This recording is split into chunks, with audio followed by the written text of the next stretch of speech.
for the last couple of years, it seems like we've had a lot of expectations for the Cleveland Browns.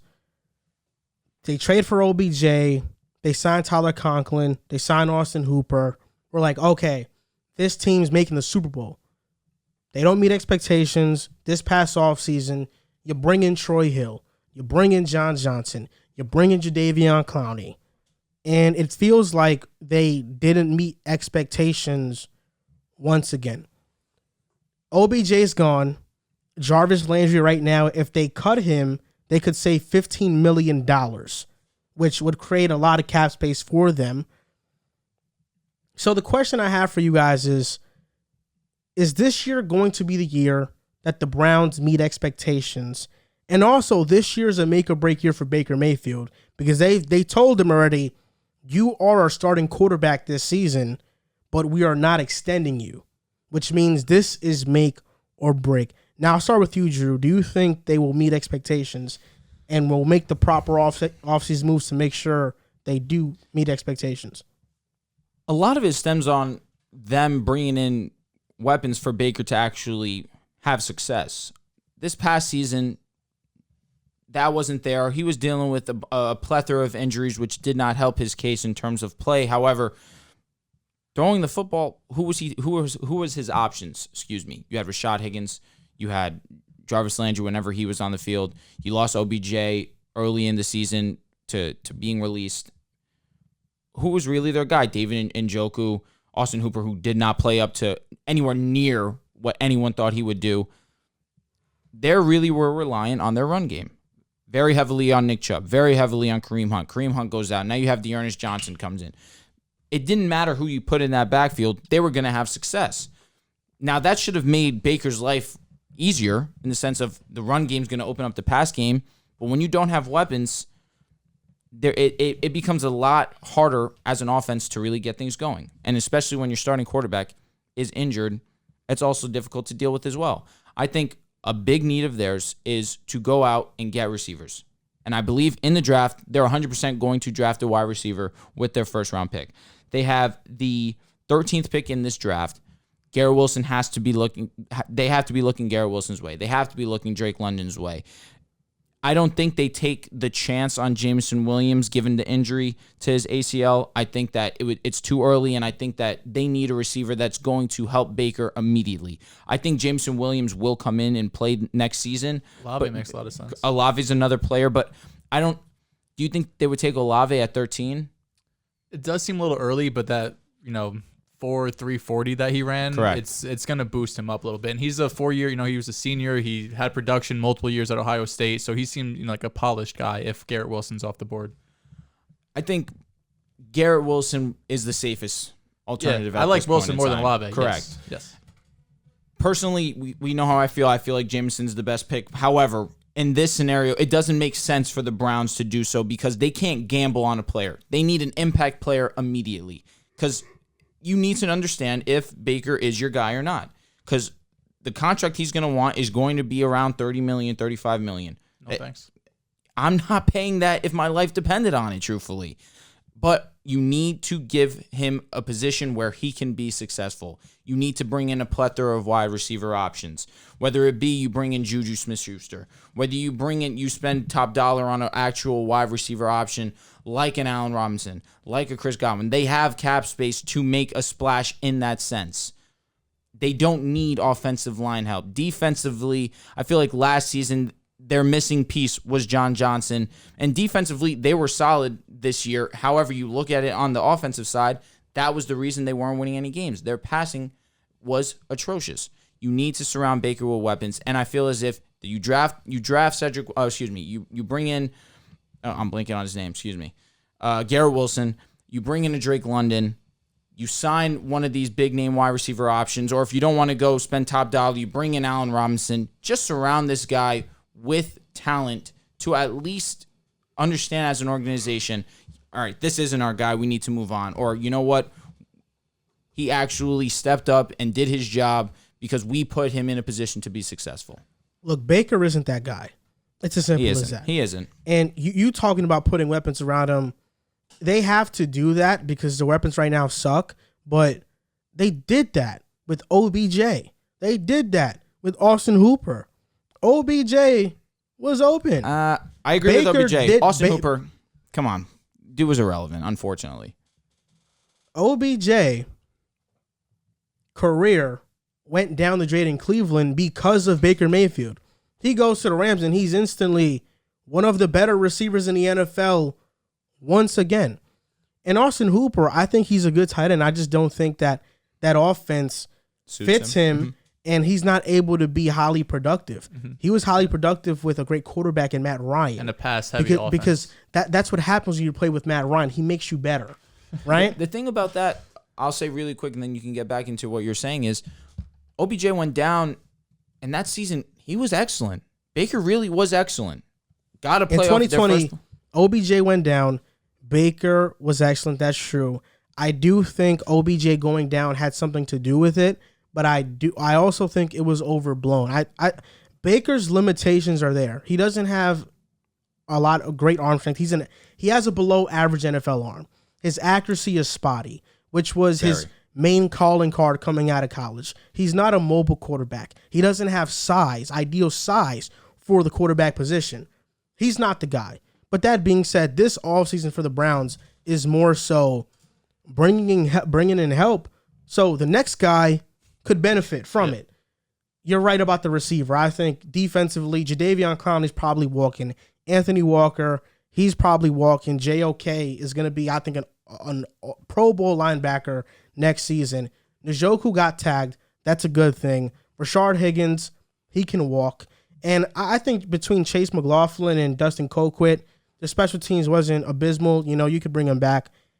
They're going to have $25 million in cap space. They can create more if they cut Landry, Keenum, and Kareem Hunt. At this point in his career, I would cut Jarvis Landry at a $15 million a year price point. I would cut him. And I will look at Chris Godwin. I will look at Allen Robinson. I will look at Michael Gallup if he enters free agency. I will look at Mike Williams. All those receivers make sense. And then I draft the receiver. I think this offseason is about signing a receiver in free agency, drafting one in the draft. I'd actually sign two in free agency. I'd sign a Chris Godwin and give me Crowder, or I'd sign a Gallup I'd sign a Godwin and sign somebody else maybe a Cedric Wilson. It's crazy that he's a free agent. Also, they drafted a lot of guys in that draft that really could give Cowboys other teams productions really well for real. But outside of the offense, the offensive line, I think for the Browns is good. They have a lot of names, but Jack Conklin was injured a lot last season. Jedrick Wills, he had a down year. His rookie season was good. Last year, he was average at best, and that's putting it nicely. I think they probably should, in the later rounds of the draft, maybe draft some depth at the offensive line or even sign some depth with the offensive line. Defensively, it's Myles Garrett on that defensive line and nobody else. Clowney did a good job last year, bro. Clowney was great. It's what happens when you play opposite side. He's primarily a run stopper, though. He doesn't get after the passer as consistently as I'd want him to. Career high in sacks at 8.5. But he's more of a run stopper, in my opinion. I feel like their main thing on defense they need to get fixed is, one, getting out of the corner and getting a defensive tackle. I think Malik Jackson didn't play well for them last year, and there are good defensive tackles on the market. Fadakazi would be good. A reunion with Ogunjobi would be good. And at corner, I think they probably draft a corner. I like John Johnson. I do think they need a strong safety, though. Quadre Diggs makes sense. Very interesting. Jordan Whitehead on the Bucs. He's very good. He's very physical Jabril, safety. come back home. Jabril, that could be an option. So the Browns have some options, and just my hypothetical team for them is Baker, Chubb, Mike Williams, Garrett Wilson, Schwartz, Donovan Peoples-Jones is their receiver, Austin Hooper, Wills, Bitonio, Treader, Teller, and Conklin. And on defense, it's Myles Garrett, Fadakazi. I have them signing Emmanuel Ogbah. Okay. They have JOK. I have them re-signing Anthony Walker. They have Denzel Ward. I have them signing a veteran corner in Chris Harris. And then having Greedy Williams and Newsome still, John Johnson, and then Jordan Whitehead. That'd be like my hypothetical team for them, which I think that if they could do any of these moves, at least like half of these would be like a great step in the right direction. But not that this is a similar team, but we had high expectations for them coming into this season with a great on paper roster. This right here is a great on paper roster. I'm tempering them. At least there's no way I have them winning 12, 13 games like I did this past season. It's all reliant on how Baker Mayfield plays.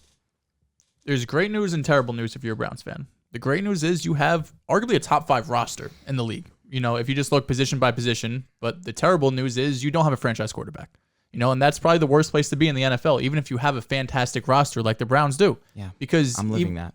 Even though, Denver's a great comparison. Because even if Baker, really plays up to expectations, you have, I guess with Steelers not having a quarterback, you still have the third best quarterback in the division, right? Even if Baker is all up to expectations, he's playing top of his game, he's not better than Burrow, he's not better than Lamar.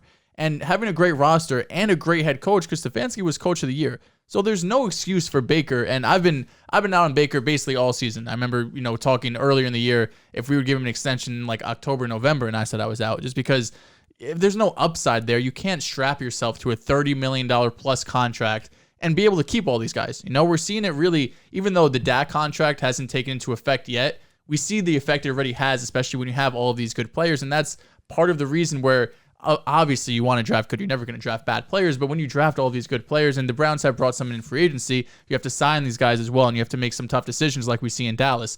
And if you already have a roster with all of these great players, plus bringing in all of these great free agents, and you have to pay Baker, now all of a sudden the roster gets trimmed. Now we see guys like Amari Cooper or Lawrence possibly getting cut to save money, and that's something the Browns going to have to do in this upcoming season.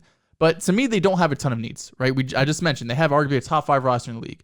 But far and away is wide receiver, because you need to give Baker the best chance to be somewhat of what he was in 2020. This past season, if you just want to chalk it up to injuries, that's fine. He was injured. He had like 10 different injuries going on across the entire season. Eventually, he got shut down late in the year, as he should have. So if you're the Browns, the number one option has to be at, what'd you say, 13 they were picking? 13. It's receiver or bust. I don't think there's any Browns fan anywhere in the world who's thinking you go anything other than receiver, especially because it's not like there's this drop-off, right? You don't have this Jamar Chase in this draft, or even if Devontae Smith was in this class, he'd be the number 1 receiver, I think, too. Easy. So it's not even like you have this big drop-off where like, oh, man, if this receiver goes at 8, should we take best player available at 13, or should we go with a second-tier receiver? No, I think you have Burks, London, Wilson, and sorry, I just said Wilson. Who am I missing here? London. I think I said London. Burks, London, Wilson, Williams, Jameson Williams. Apologize. Those all are my tier 1 guys. I like Olave. I think he's top or tier 2 for me, but I haven't done my full scouting on him yet. But I think all 4 of those guys, 3 of them are probably going to be there at 13. So whoever you want to go with, if you want to go with that big body yak guy, you go and get Burks. If you want that 50-50 guy, you go with London. If you want to mix, you get Wilson. Or if you want just street speed and the highest upside, maybe you go for Williams and really get, if he hits, he could be a top 10 receiver-like guy in this league. So you're at a good spot in 13. I don't think there's really any way I would trade down or up. I think you stay in that position and then use really the rest of the draft. If you want to go in round 2 and get another receiver, you need 4 receivers. In my opinion, Donovan Peoples-Jones and Higgins, they're nice guys. I don't want them out on the field a ton. I think Donovan you could go as a third is not bad. I think Peoples-Jones is a good receiver. Yeah, they're as all a right. third option, you'll live. Is there a chance that the Browns take Derek Stingley with the 13th pick? No. I don't think so. I think you need to go wide receiver. If Stingley's there, it's intriguing. No, you go receiver. I think they need receiver. You go receiver because you want to like give Baker everything you can to be like, okay, if we give him everything, can he be the guy? Right? I feel like at this point the Browns already know what Baker is. But I also think you have such a great roster at that, and you have to now you have to do everything in your power to just add on it. And receiver is they translate right away. We've seen the last couple of years. We can't gloss over the fact that he is the first quarterback in over 2 decades to bring a win to the Cleveland Browns in the playoffs. So that does take into account when you're the general manager, when you're the front office, in drawing up a contract for this guy. Because he's done something that you've had a laundry list of players come in that could not do. So at the minimum, he has that in his bag to at least put it on the plate and say, listen, no one that you've brought in has done what I've done in the time that I've been here. So he has that leeway there. But at the same time, I agree with the both of you. It's hard to look at him and what he's done and how inconsistent he has been on the football field and say, I'm willing to open my checkbook and give you $35 million a season. I wouldn't do it.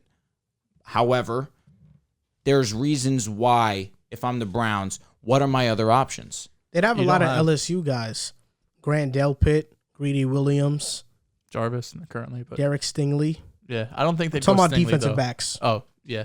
But I think their number one option, I know there's a ton of reports saying that Tampa Bay is going to do everything to get Godwin back, but if you could do anything and get Chris Godwin and get a true number one receiver and then pair him with a lower tier guy like a DJ Chark or a Russell Gage or Cedric Wilson, Michael Gallup, and then still take a receiver at 13, now all of a sudden you went from one of the worst receiving corps to a top 10 receiving corps. I understand, I understand that the Browns' biggest need in the offseason is receiver.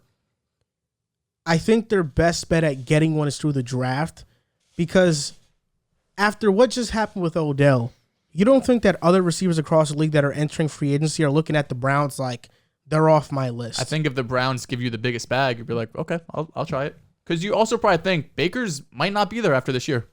If he doesn't play well, but again, what's their other option? You're looking at like the quarterbacks we see now, the Wentzes, the Jimmy G's, the Teddy Bridgewaters. And are they that much better than Baker Mayfield? Oh, no, but you pay them a third of what you pay Baker. Very true. I don't know. I'd go after Matt Ryan. Something I'd consider. Oh, yeah, duh. If Chris Godwin does come in, I'm looking Drake London. Because then it's like the poor man's Mike Evans, Chris Godwin.